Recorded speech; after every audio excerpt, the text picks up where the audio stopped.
Soomaaliya Ethiopia waa mashquulsan tahay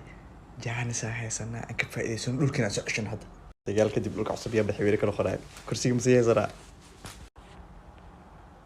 farado loo maxbaday naniyo areemo ka dagaalka la galo xoolihii la qalma qaarkoodii aw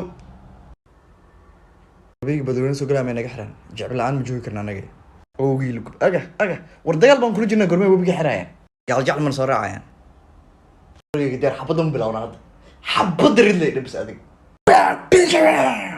China عرفتي Japan ما إثيوبيا الله ضحية أبوي هذا الله يا إثيوبيا بلاك رايس ما شرت على مرة وش الدجال ممكن اللي جلايو إني بندق لقاته ولا ريدو قصب مياه بندق ما قولي بس كودا أول والدجال أنا القري اللي قاعد أنت كواركت الله هيك الله أمانة لا تبرتي ماهين صوت الدجال يعني معنا حلو شو وائل نسيها قرب كنا الله قال قري يعضين سوق هذا لكن مو كله صنق هذا بس يوجد حمر ونكاله